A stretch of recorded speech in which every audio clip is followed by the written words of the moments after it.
This is Real Estate in Edmonton, helping you navigate buying, selling, investing, and living in Edmonton.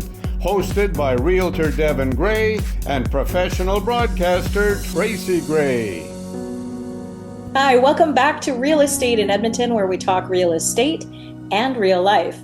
I'm Tracy, and normally on this podcast, we start with Devin's real estate expertise, where he talks about the latest Edmonton market, housing prices, mortgage rates, investment opportunities, everything happening in the world of real estate.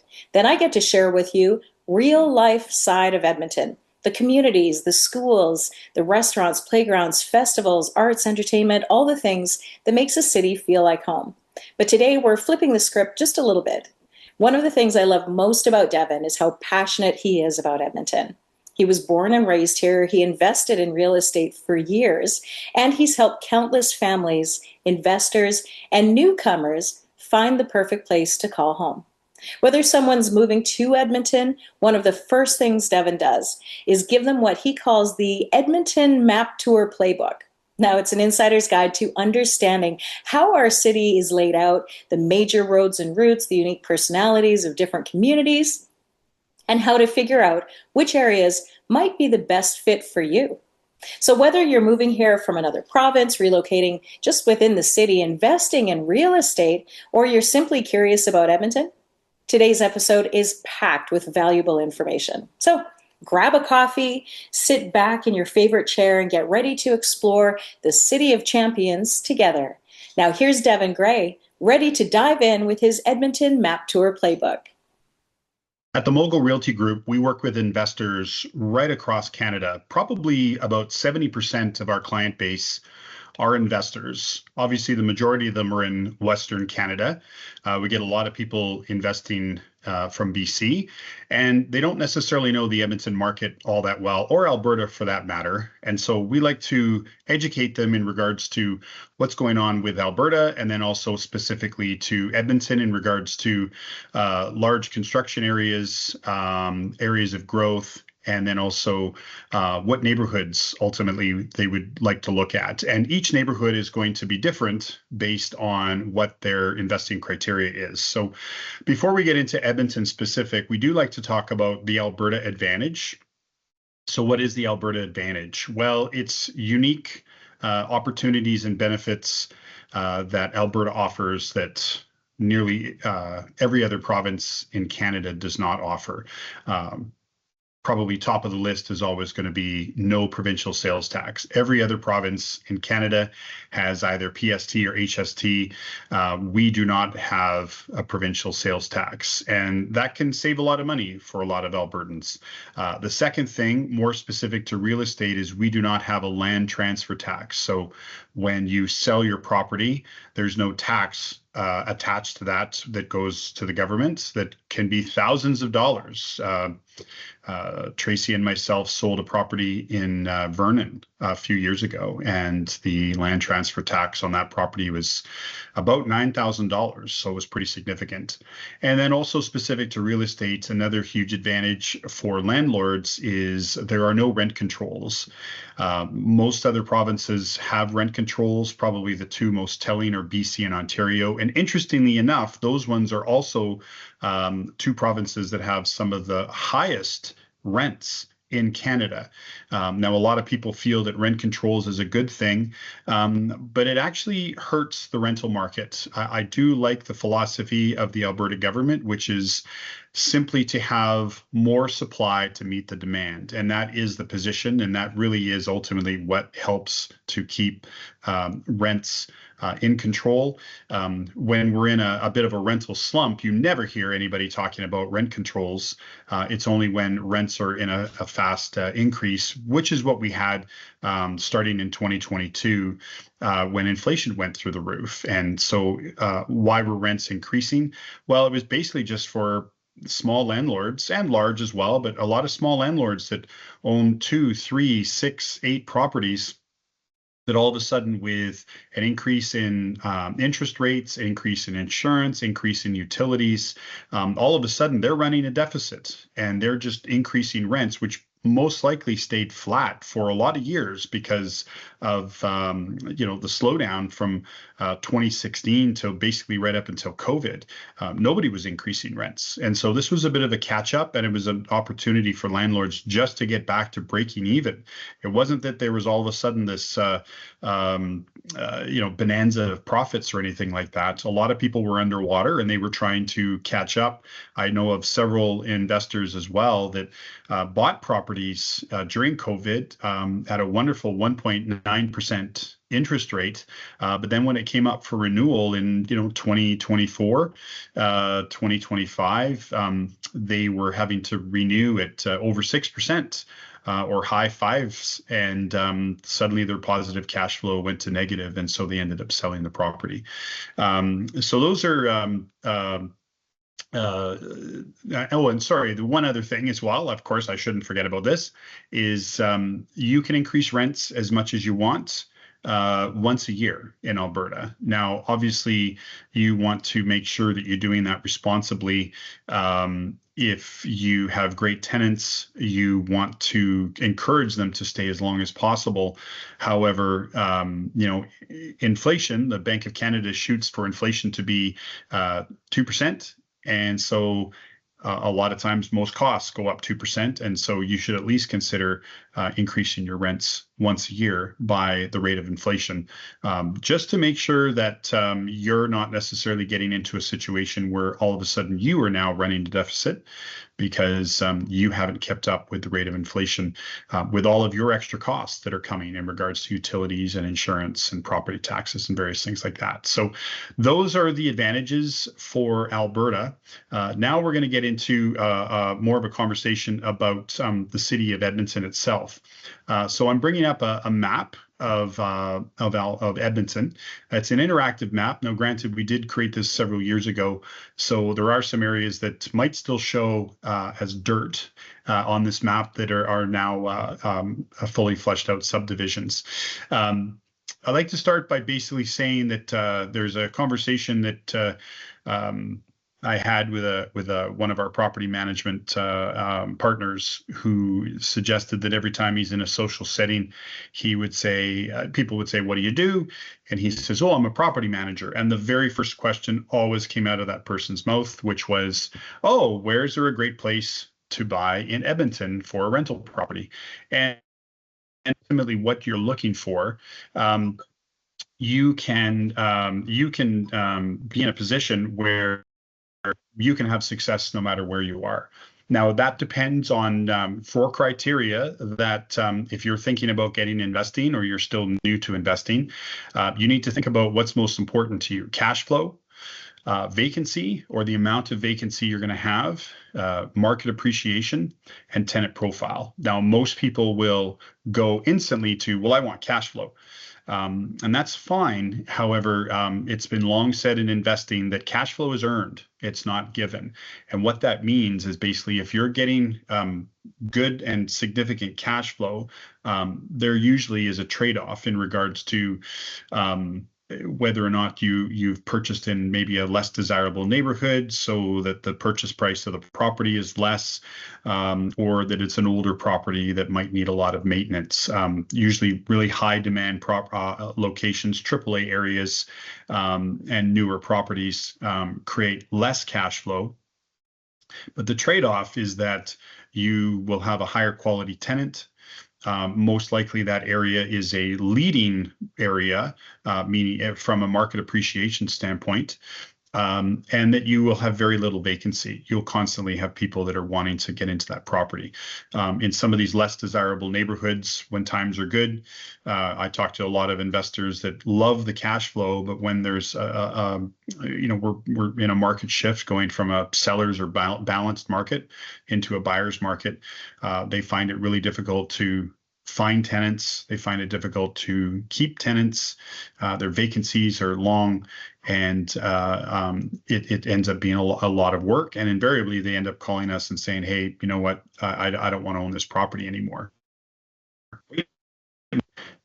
They good times, bad times. They're hanging on to those properties. They've got good quality tenants and that. So it might be worthwhile. And again, it's not to say, we talk to a lot of young people. They just want cash, cash, cash. They're ready to really work. And that's great. You can get into some of these less desirable neighborhoods. And but as you get older and your lifestyle changes, the situation that happens with those properties doesn't necessarily change, and then that's something to think about.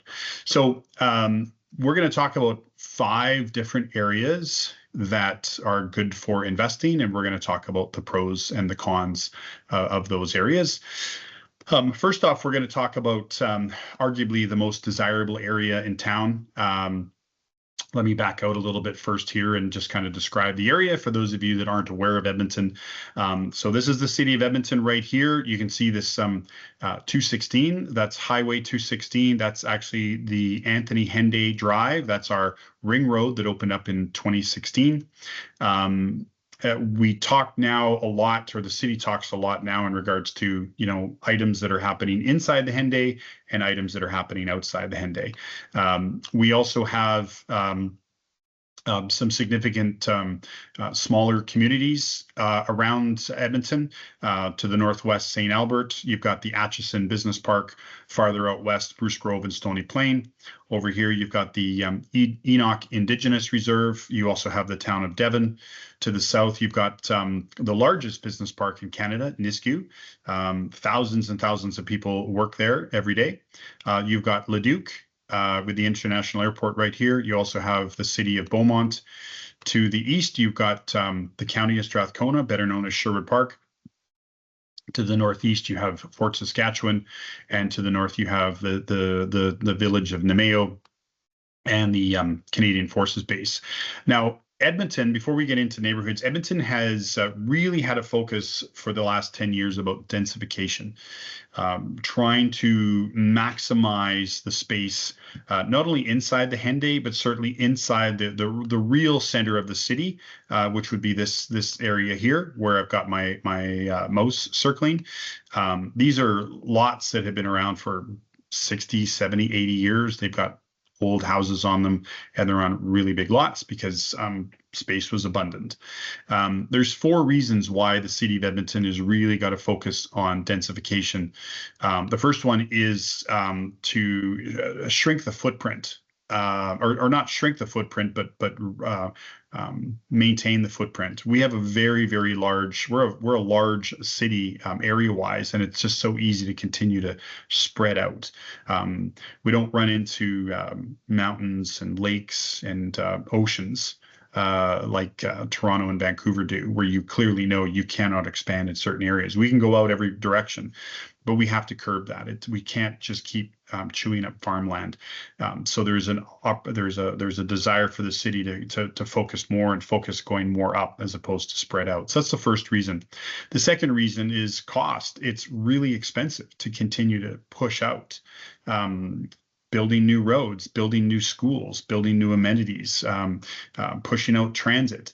That can be really expensive, especially when in the center of the city, and the schools are a great example of that. Inside this real tight center of the city, you have a lot of older schools built in the 50s and 60s that are at half capacity because these older areas still primarily have original owners, and it's grandma and grandpa, and the kids and the grandkids don't live in that area anymore.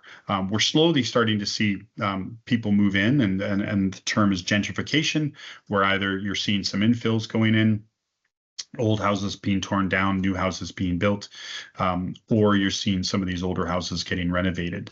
So that's the second reason. The third reason is, now I mentioned before about how we don't run into oceans and mountains and lakes, but we do run into these smaller communities that I just mentioned. As you can see to the northwest, like we as in Edmonton, cannot expand to the northwest. It runs into the city of St. Albert. Out to the east, we run into the Enoch Indigenous Reserve and the business park of Atchison. To the south, we have some room to grow, but you do have the city of Beaumont and the city of Leduc. And keep in mind, these smaller communities, they also want to grow. There was, prior to COVID, an annexation battle between Beaumont and Leduc and Edmonton in regards to, who was going to gobble up this land. The city of Edmonton cannot expand immediately to the east. It runs into Sherwood Park, which is, or the county of Strathcona, which is, there's 125,000 people that live in that area. The greater Edmonton area, all of these, which we count as the greater Edmonton area, is about 1.5 million. And then we do have some opportunities here to grow to the northeast. I see that this was created and finished in 2016, the Anthony Henday. I do see now that the city has leapt over the Anthony Henday and is starting to grow out to the north side. How it's done that for a long time in the south. So it's strapped for land. There's a lot of talk as well in regards to, in the south, you've got 41st Avenue Southwest. That's the south border for Edmonton. So you can see where there is some room to grow here. But everything south of 41st Avenue Southwest is the county of Leduc. And also, I'm sure part of it is Beaumont as well. And so there's still probably another 10 years of build out, but eventually, the city's already talking about, like, what do we do next? And then the last and most important, and the one that doesn't really get talked about as much, even though it's most important, is taxation.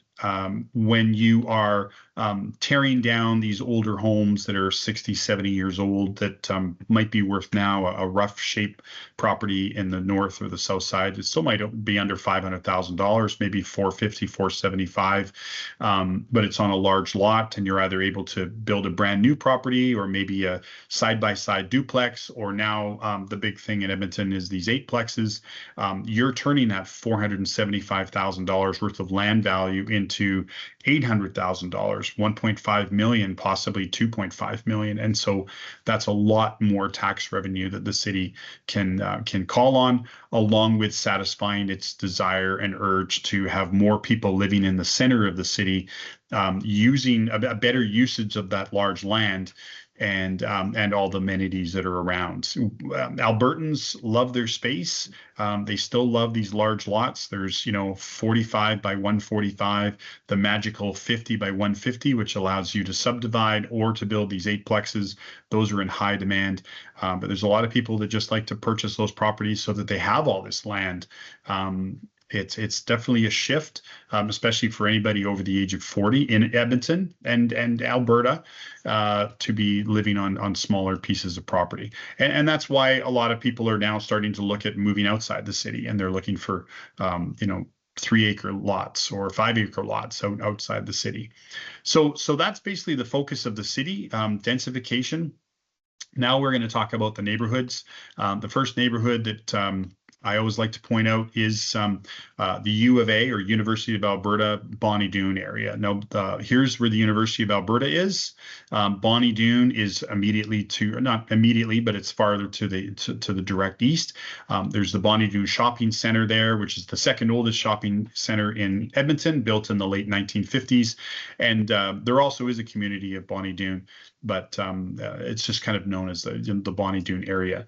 What makes this so desirable? It just has everything. It's got a great vibe. There's easy access to the river valley. Of course, the University of Alberta, which I believe has close to 30,000 students going to it. So you get a huge amount of student rentals going on. It's close to downtown, easy access to the LRT or transit.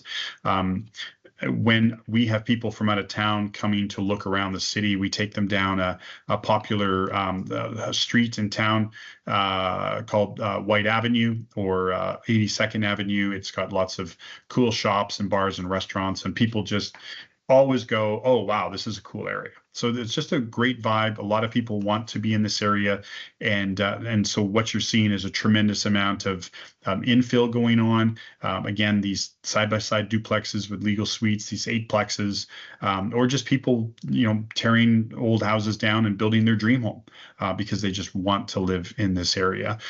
So the challenge for somebody that's on an investment budget that's buying an older property, just know that you're buying a property that might need a lot of work. Small bedrooms, only one bathroom, lots of maintenance. The trade-off is if you are buying something new, it's going to be a premium. And it can be difficult to make properties cash flow in this area. This is definitely somebody that's looking for more turnkey, looking for that quality tenant profile, be concerned about vacancies. And this is one of the areas that's going to move for leading area. And so especially in certain areas, high and high desirability like McKernan, Belgravia, and Windsor Park, people always kind of feel, and these are just even homeowners, they always kind of feel like, geez, I feel like I maybe overpaid a bit, but 5 years down the road, everybody's wondering how they got such a good deal, because it just constantly maintains its value. So that's area one. Area two is going to be the Mill Woods area. This is over to the southeast. If I was to describe Mill Woods in one word, I would say family. It's a very family-focused area. There's lots of parks. You can see all this green space here. They still were building pretty much a school for every community. You don't necessarily see that anymore, especially outside the Henday. They're kind of more building, larger district parks or schools, more K-9s as opposed to kindergarten to grade 6. And this is one of these areas where people are able to purchase these rental properties for maybe a little bit less than, say, the southwest. So that helps out. Rents don't necessarily reflect a lower. The rents are comparable to the southwest, but the cost is a little bit less. And as I mentioned, family. So a lot of times people come in with young kids. Maybe the dad works out in Nisku, which is again just to the south, or it's easy access on the Henday to get out to the to Fort Saskatchewan, or along the Sherwood Park, the refineries out in the county of Strathcona, and the kids go to school, and because they're young and they want to, parents don't want to uproot the kids, they'll stay for a good 5, 6, 7, 8 years. This is the LRT here. This was created or opened up. We're in 2026. It opened up about 3.5 years ago. There's three stops there. It ends at Millwoods Town Center and the Grey Nuns Hospital, and typical to huge and significant improvements in transportation. This Millwoods Town Center was purchased by McLab Enterprises, which is a local significant land developer, and they are working on reimagining this whole area with more like 8 to 14 unit high rises, lots more densification, and turning this mall, which is interior, into more of like an exterior power center where you drive up to the malls. That's kind of the initial thought and focus. And these are the types of things that happen all the time when you have a major improvement to transportation, such as an LRT coming. You could have a whole bunch of people living in these properties that would want to take the LRT to wherever else that they may work. Just kind of as if I call this like, the second area, 2A, this area here would be 2B. It's over in Petrolia, Ermineskin area. This also is a great area to invest. It's got the LRT coming. The difference between this blue and this orange here is that this blue is existing. This orange is currently under construction.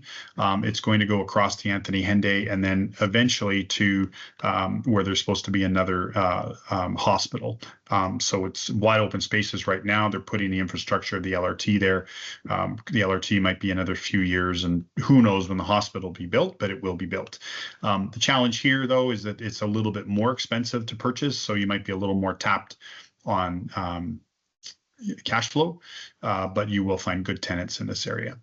The third area, and again, not surprising, it's another area where an LRT is going through, is the Central West Edmonton area, best known as kind of Meadowlark and Jasper Place. This orange here is now, this is fully under construction. So you can see that this leaves downtown, comes down what we call Stony Plain Road here, takes a turn to the south and goes down 156th Street, turns at the Meadowlark Shopping Mall, and then heads out to another hospital and also West Edmonton Mall, and then goes out across the Henday and ends up here in what we call Lewis Estates. This already was a great area. It's a great area for flipping. But it also is turning into a great area, or has always been a great area for rentals. It's interesting about roads being amazing barriers to kind of separate different values of properties. This area here to the east of 142nd Street, this is big money in Edmonton. It would be an average house in Vancouver, but a lot of older homes in this area are $1.5, $2 million, torn down properties and rebuilt are $3, $4, $5 million. That probably would be the equivalent of about a $10 million property in Vancouver right now. You get more like $1 to $2 million properties, high $800,000, $900,000 properties between 142nd and 149th. And then as you go farther west, to the west of 149th Street, you get into more, again, older homes, renovated, are going to be pushing $500,000, $550,000. Properties that are older and in distress are going to be, $350,000, $375,000 is still an opportunity there. What you ultimately have right now is a very, very busy construction area. Why? For eightplexes. The properties are large, lots of 150 by 150s, and these are going up all over the place. And the reason is because of this LRT.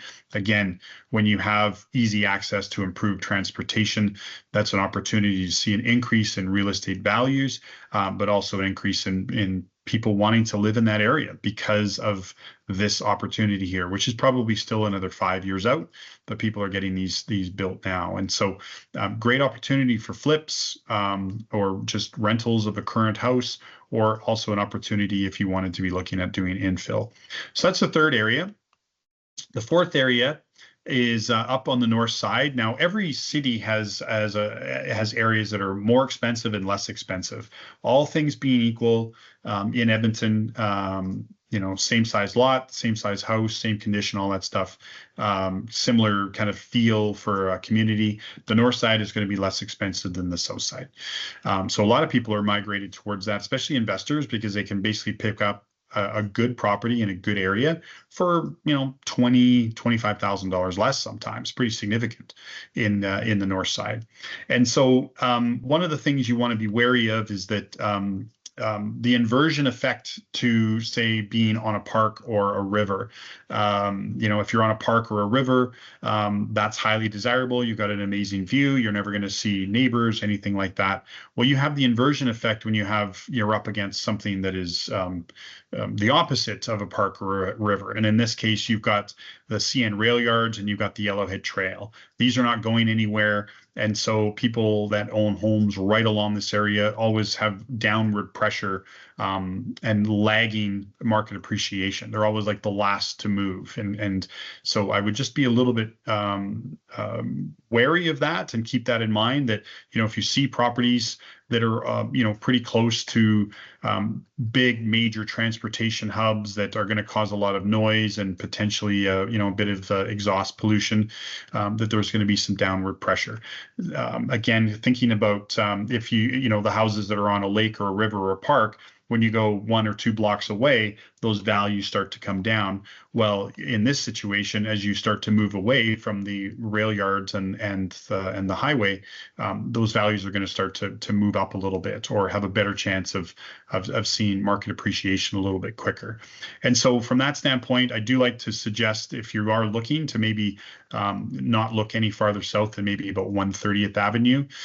This is a great area here. I will say that there is a bit of a nickname where they call it Investor Row because it's long and lean. Delwood, Glengarry, Roslyn, Kensington, and Wellington, because there's a lot of people that go and invest in there because it's a real sweet spot for flips, but also just to have a buy and hold strategy. So how do you combat that if you're up against a lot of investors? You have to make sure your property is one of the best looking. Do you have a dishwasher in your basement? And if the other guy doesn't, then that tenant's going to choose you better. Are you freshly painted? And the other guy's looking a little bit dated. They're going to choose you over them. Do you have a double car garage as opposed to a single car garage or no garage? Do you have more storage? So those are things to think about when you're walking through the property and trying to attract the highest tenant profile, the best of the tenant profile that's going to come into that area. And so again, this is a great area. It's a little less expensive. The competition is that there's just a lot of properties in that area. The fifth area is new properties. And so for the most part, and not necessarily the infills, I'm talking about, in the last 10 or 15 years. So especially we're looking on the south side, the west end, and now on the north side, outside the Anthony Henday. I like to talk to new investors about when you're really dumbing it down into what you have to be focused on. There's really only ever two things: the property and the tenant. The tenant you always have to be focused on. Once a month, you got to make sure they're paying their rents. You also want to make sure that everything's good, because everybody's lives can change. A death in the family that affects that person, divorce, maybe they lost their job. There's all sorts of things that could turn a good tenant into more of a suspect tenant. And it's not for the fact that you screened them and you found a good tenant and they were great. Circumstances can change. So you want to always be wary of what's going on with the tenants. With the property, if you were able to take a lot of the repairs and maintenances off the table, that would be one less thing to worry about. And so it is a strategy to focus on buying new. If you buy new, it's 10 years Alberta new home warranty. Basically, if everything works out okay, the first thing you have to worry about replacing is the hot water tank in 10 or 12 years. So you can find those in these properties or in these areas outside the Anthony Henday on the south and the west, and as I said, now on the north side. Also, you can look and find new properties in any of the smaller communities, which some communities are priced less than the city of Edmonton. Some have more of a premium. Those three areas are Sherwood Park, St. Albert, and Beaumont. If you can work with a builder to get a legally suited property built in, that would be even more of a benefit. The issue with that area is buying in this way is that your cash flow is usually going to be low because you are buying a brand new property. So there's going to be a premium purchasing that property. Some people focus on purchasing properties that are maybe 4 or 5 years old. So they still might be under warranty. There's nothing left to change, but the value of that property is going to perhaps have decreased a little bit. The one last area that I should focus on, and it's just a little bit of a different focus based on that 4 criteria, would be that if cash flow is first, like cash flow is definitely the area you want to focus on, then you want to be focused on this area here, which is kind of the central northeast, just off the downtown areas like Montrose, Pekin Heights, Alberta Avenue. This is more of a lagging area. It's kind of one of these areas that's like last to get moving, and so the benefit to that is that you can buy properties for less money. Rents might be affected by being a little bit lower. That's what attracts a lot of tenants there. But you might have a lower tenant profile in these areas. Your rents might be a little bit lower. And then because a lot of these properties are so much older, you might have to be focused a lot more on property maintenance. And so again, this would be an area where active management would need to be in place. Enjoy the cash flow that comes in. However, you just might have to be, rather than kind of set it and forget it, tenants that take care of the property and are in there for a long period of time. You might see a little bit more turnover with tenants. You get a bit more of a transient population that comes through there, and so you might be working more frequently in regards to filling those tenants. So, and that's the city of Edmonton in particular. There are great opportunities in the smaller communities as well. Mogul focuses on all of those communities, and so we can certainly talk about that at another time. But for now, that's basically where current and successful investors are focused in Edmonton on different neighborhoods and different properties. Keep in mind that you can always change the property, you can always renovate it, but you can never change the location. So it's really important to be focused in on location first and knowing that, yes, this is the area that I want to be purchasing in because this is the type of tenant profile I want. I want an area that either is going to see early market appreciation or maybe doesn't. And then also, again, how much vacancy will there be? And then how much cash flow will there be? So there's, I like to call it my map tour. Thanks for joining me, and we'll catch you next time. Thanks, Devin. That was great. And there you have it. I love it when Devin does these map tours for his clients because even though I've spent most of my life in Edmonton and I've heard Devin do this map tour a bunch of times, I still learn something new every time, and I hope you did too. If you have any questions, make sure to reach out to us. And whether you're looking for your first home, searching for an investment property, finding a community to raise a family, planning your next chapter, Edmonton truly has something for you. So if today's episode helped you or you know someone that this episode could help out, please share it. We'd love that. And if you're looking for personalized advice on where to invest to buy your next home, Devin would be happy to help you as well. After all, helping people to find the right fit in Edmonton is what he does best. Thanks so much for spending your part of your day with us. Be sure to subscribe, follow, leave a review wherever you get your podcasts. It really helps us to reach more people who are interested in the Edmonton real estate and Edmonton lifestyle. So until next time, that was Devin. I'm Tracy. This is Real Estate in Edmonton, where we talk real estate and real life. We'll see you next week.